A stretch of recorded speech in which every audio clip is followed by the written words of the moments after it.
The Chinese Communist Party continues to spread its influence across the warlords of China. The territory of Qinghai, the local warlord there, pulls down his own banner and raises the red banner of communist revolution, influenced by the rhetoric and the speeches of Chairman Mao Zedong, leader of the Communist Party of China in Shanxi.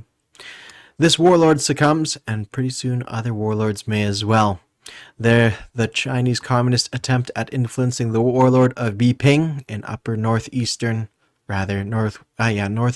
China failed, and they joined the Kuomintang Republic of China instead.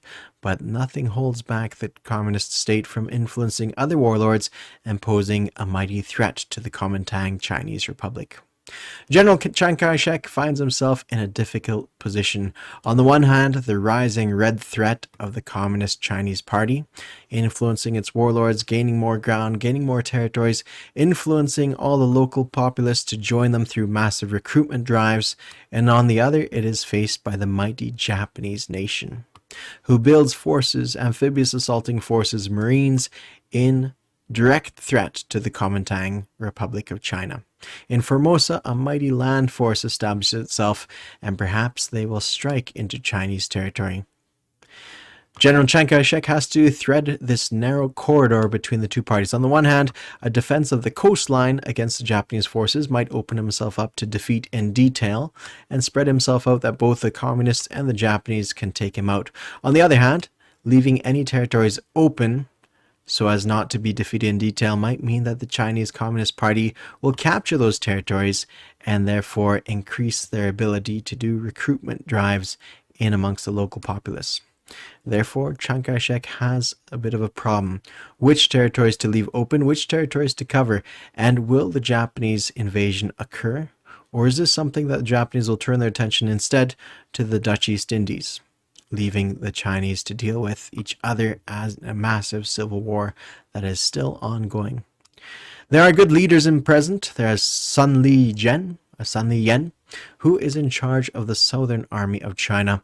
This is somewhat of a defensive force in face of a potential Japanese attack, but also perhaps covering Kwaichow against the CCP invading that territory.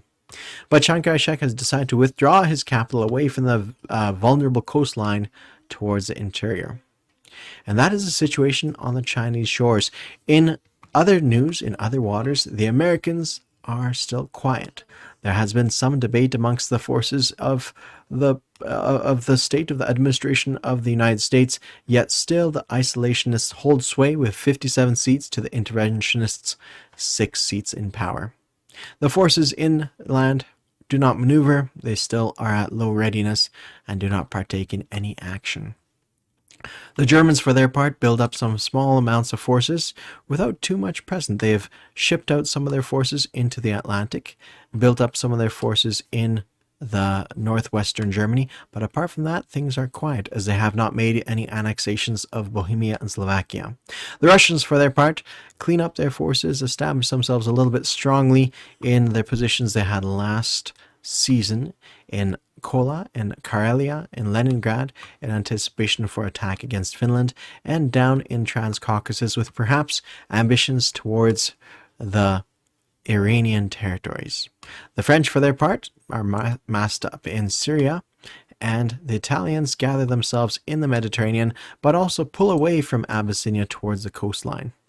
The British, for their part, set up their forces in such a fashion as to challenge both the German fleet as well as perhaps the Italian fleet in the Mediterranean. The Spanish Civil War is still ongoing. The nationalists hold on to the territories of Basque Country in western Andalusia, and it seems to be that Madrid is left wide open. We're unaware of any large-scale attacks taking place in this territory, but with Madrid wide open, it means that the situation might develop in favor of the in the nationalist Spanish forces. In other news, in other parts of the world, things are pretty quiet. South Africa is quiet, Anzac is somewhat quiet, and the FEC gather themselves in Calcutta. Perhaps this will be the bastion of their defense. Hello everybody, it is January 1937 and we are doing the American turn as well as the KMT forces.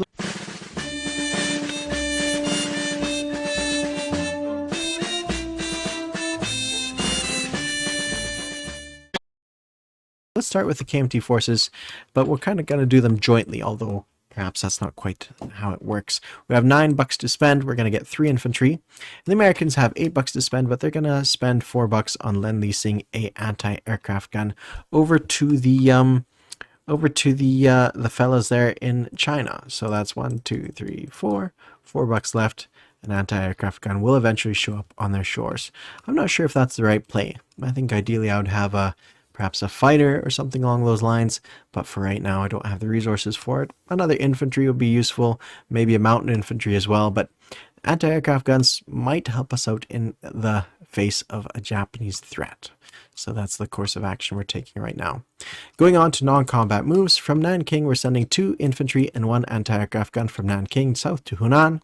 And from Nanking over to Shantung we're sending General Chiang Kai-shek's forces, 2 infantry to join the 2 infantry and 1 militia already present in this territory.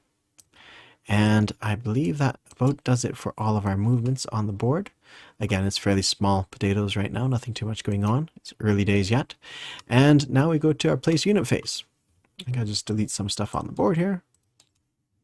Oh, maybe I shouldn't have done that because I had marked where I'm going to place these units on the board. But none to worry, it's all going to be good in the end.